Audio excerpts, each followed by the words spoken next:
Hello বন্ধুরা, আপনাদের সবাইকে তনুজাস কুকিং ক্রিয়েশনে স্বাগত জানাচ্ছি। আজকে আপনাদের সঙ্গে তৈরি করে দেখাবো আলু ডিমের পরোটা। এইভাবে একবার আলু ডিমের পরোটা বানিয়ে খেয়ে দেখুন, স্বাদ দেখবেন মুখে লেগে থাকবে। একদম নরম তুলতুলে হয় এই পরোটাগুলো। প্রথমে একটা বাউলের মধ্যে নিয়ে নিচ্ছি 2 কাপ আটা আর স্বাদ অনুযায়ী নুন দিয়ে দিলাম। এখন ভালোভাবে নাড়াচাড়া করে নুনটাকে মিশিয়ে নিয়েছি। তারপর এখানে হাফ কাপ গরম জল দিয়ে দিলাম আর 1 চামচ দিয়ে দিলাম সাদা তেল। তারপর ডোটাকে ভালো করে মেখে নিয়েছি। এখন এই ডোটাকে 10 মিনিট রেস্টে রেখে দেব। অন্যদিকে আমি একটা পুর তৈরি করে নেব।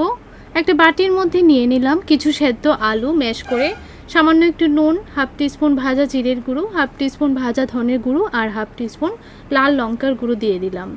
কিছু পেঁয়াজ কুচি করে কেটে দিয়ে দিয়েছি। এখন ভালো করে মশলার সঙ্গে আলুগুলোকে মিশিয়ে নিতে হবে।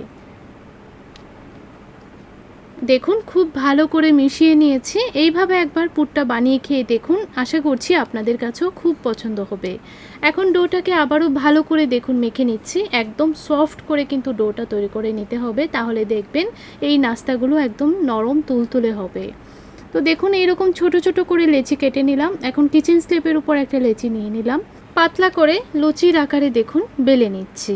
একদম পাতলা করে বেলে নেবেন, তাহলে দেখবেন নাস্তাগুলো একদম সুন্দরভাবে ফুলে উঠবে।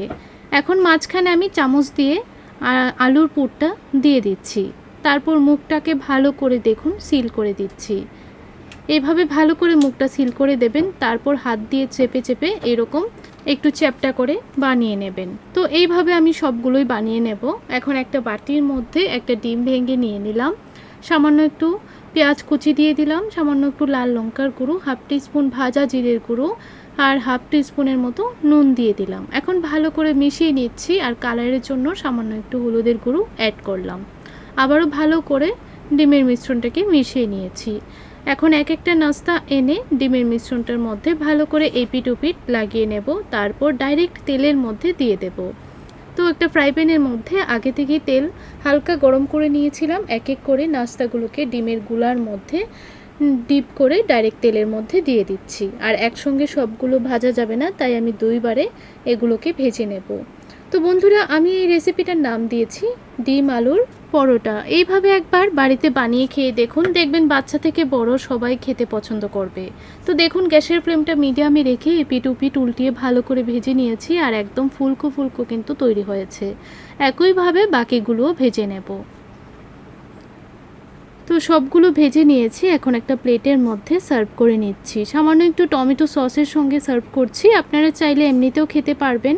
তো বন্ধুরা, আপনাদের কাছে রেসিপিটা কেমন লাগলো কমেন্ট করে জানাবেন। ভালো লাগলে আমার চ্যানেলটিকে সাবস্ক্রাইব করে রাখবেন আর ছোট্ট একটা লাইক শেয়ার করতে ভুলবেন না। তাহলে আজকের জন্য এই পর্যন্তই। দেখা হবে নতুন আরেকটা রেসিপির সঙ্গে।